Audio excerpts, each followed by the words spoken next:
দুর্গাপুরের সিটি সেন্টারের সৃজনী হলে অনুষ্ঠিত হলো সিপিআইএম এর পশ্চিম বর্ধমান জেলার বর্ধিত সাংগঠনিক সভা। এদিন সভায় প্রধান বক্তা হিসেবে উপস্থিত ছিলেন দলের রাজ্য কমিটির সম্পাদক মোহাম্মদ সেলিম, রাজ্য জেলার বিভিন্ন শাখার নেতৃত্ব ও কর্মীরা। এছাড়াও এদিন এই সভায় জেলার বিভিন্ন শাখার নেতৃত্ব ও কর্মীরা যোগ দেন। সাংগঠনিক শক্তি বৃদ্ধি, আসন্ন রাজনৈতিক কর্মসূচি এবং সাধারণ মানুষের সঙ্গে আরো নিবিড়ভাবে যোগাযোগ বাড়ানোর উপর গুরুত্বারোপ করেন তিনি। রাজ্যের সাম্প্রতিক রাজনৈতিক পরিস্থিতি নিয়েও বক্তব্য রাখেন মোহাম্মদ সেলিম এবং দলীয় কর্মীদের ঐক্যবদ্ধভাবে কাজ করার আহ্বান জানান। এদিন এই সভাকে ঘিরে দুর্গাপুরের সিটি সেন্টার এলাকায় দলীয় কর্মীদের ব্যাপক উপস্থিতি লক্ষ্য করা যায়। পশ্চিম বর্ধমান জেলার বিভিন্ন প্রান্ত থেকে প্রতিনিধিরা এসে অংশ নেন এই গুরুত্বপূর্ণ সাংগঠনিক বৈঠকে। এদিন রাজ্য কমিটির সম্পাদক মোহাম্মদ সেলিম জানান, বাম জোট আছে, বাম জোটের বাইরে ব্যক্তি গোষ্ঠীরাও আসছে, আরো যারা সামাজিক কর্মীদের সাথেও কথা বলছে। 6 ভাগের 5 ভাগ আসন বামফ্রন্ট ও সহযোগীদের মধ্যে বন্টন করে গেছে। সব দলের আগে বামফ্রন্ট প্রস্তুত। আমরা চাই সবাই মিলে বিজেপি তৃণমূলের বিরুদ্ধে লড়তে।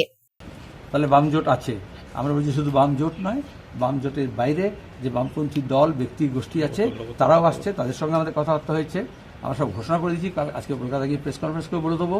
আর তারপরে আরও যারা আছে, সামাজিক বিভিন্ন সংস্থা আছে, পরিবেশ কর্মী আছে, সিভিল সোসাইটি আছে, তাদের সঙ্গে আমরা কথাবার্তা বলছি। তাহলে আমরা 6 ভাগের 5 ভাগ আসন ইতিমধ্যে আমাদের সহযোগীদের মধ্যে, বামফ্রন্ট এবং বাম সহযোগীদের মধ্যে আমরা বন্টন করে গেছি।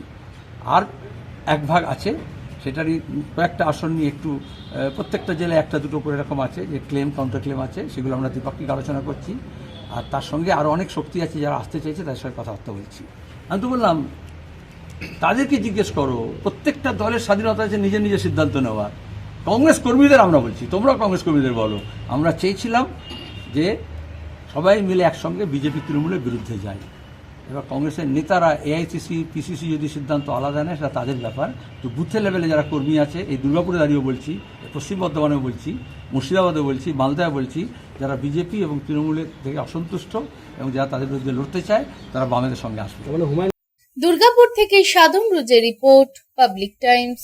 खुले एवं स्वच्छ वातावरण में घर बनाने का सपना पूरा करने के लिए गोविंदो धाम लेकर आया है ड्रीम हाउस प्रोजेक्ट, वो भी रानीगंज जामुड़िया शहर के बिल्कुल निकट NH 60 से महज कुछ कदमों की दूरी पर कुनस्तोड़िया तपसी पेट्रोल पंप के निकट गोविंदो धाम में आपको मिलेंगे उचित कीमत और आसान किश्तों पर प्लॉट्स और डुप्लेक्स। गोविंदो धाम प्लॉट में 24 फीट रोड के साथ temple, park, kids playing area और भी बहुत कुछ उपलब्ध होगा। गोविंदो धाम रेसिडेंशियल कॉम्प्लेक्स से महज 4 किलोमीटर के दायरे में railway station, bus stand, market, hospital, school की सुविधा होगी उपलब्ध। गोविंदो धाम में प्लॉट्स और डुप्लेक्स बुक करने वालों को मिलेंगे अट्रैक्टिव गिफ्ट्स। तो फिर देर किस बात की, आपके सपनों को पूरा करने गोविंदो धाम लेकर आया है ड्रीम हाउस प्रोजेक्ट। संपर्क करें 9332202961, 7001804855।